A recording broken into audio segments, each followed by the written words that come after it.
Je m'appelle Heidi Silva, je suis professeure et chercheur à l'Université nationale autonome du Mexique. J'ai plusieurs cours à ma charge, notamment ceux de didactique du français langue étrangère, littérature, phonétique, tout ce qui a un lien avec les lettres françaises au Mexique.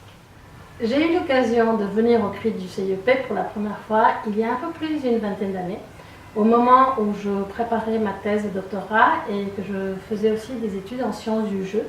Dans le cadre de ce diplôme d'études supérieures spécialisées en sciences du jeu, j'ai réalisé des entretiens avec des spécialistes du jeu, dont Jean-Marc Arret et Francis Desbizère, qui travaillaient à l'époque ici au CIEP. Par la suite, en 1998, j'ai eu la chance de participer en tant qu'animatrice à l'équipe du stage belge d'été qui se tenait à Caen, et j'ai régulièrement consulté le CRIT d'itinérant qui allait à Caen.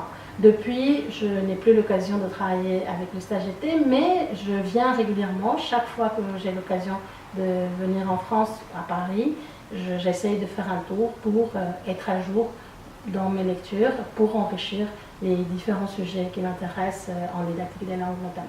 Pour moi, le CRIT réunit trois types de points forts. Il y a d'abord les caractéristiques du fonds documentaire qu'il abrite.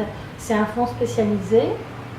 Pour tous ceux qui font de la didactique des langues, de la formation de professeurs, qui s'intéressent à l'éducation, peuvent vraiment trouver énormément de ressources réunies ici, ensemble, dans un espace accessible et réduit. Ça peut exister dans notre bibliothèque, mais un peu éparpillé. Là, c'est vraiment concentré. Donc c'est un fonds spécialisé et c'est un fonds mis à jour régulièrement. Donc on peut se tenir au courant des nouveautés qui paraissent. D'ailleurs, il y a toute une série de produits qui entourent ce fonds. Il y a les focus qui sont élaborés avec soin et qui présentent plusieurs des thématiques importantes pour les formateurs et les professeurs de langue. Il y a aussi l'infolettre.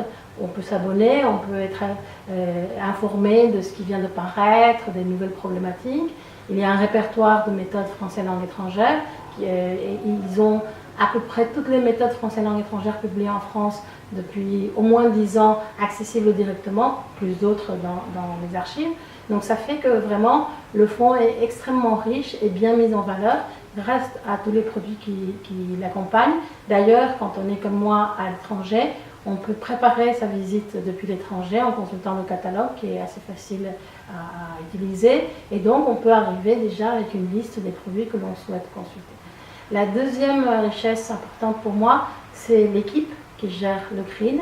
C'est une équipe très bien formée, une équipe compétente, dynamique, motivée, impliquée, qui accompagne le fonds. Donc on peut, quand on ne sait pas exactement par où chercher, ou on a une thématique un peu à la marge, etc., on sait qu'on peut demander conseil et que ce sera un conseil avisé. En plus, c'est un conseil gentil, efficace, je suis toujours très bien accueillie, je vois que tout le monde est toujours bien accompagné, et c'est peut-être un peu moins important, mais il y a aussi l'emplacement. Finalement, le CRIT n'est pas à Paris, mais il est accessible en métro depuis Paris, donc c'est assez facile de venir ici. On est dans un monument historique, la salle est très agréable pour travailler. Si on ne veut pas travailler ici, il y a tout autour, ici même au CIEP et à l'extérieur, des jardins, etc. Donc c'est un cadre de travail agréable, calme. Et je pense qu'il y a vraiment beaucoup d'atouts. Donc moi, chaque fois que j'en ai l'occasion, je profite de ce moment pour me remettre à jour dans les différents sujets qui m'intéressent. Et je sais aussi que si je peux à distance demander une information, demander un conseil, cela est possible aussi. Donc je me sens vraiment à l'aise. Je n'oserais pas faire un classement des centres de documentation qu'il existe en France, mais en tout cas je peux dire que pour moi, en didactique des langues, celui-là est mon préféré.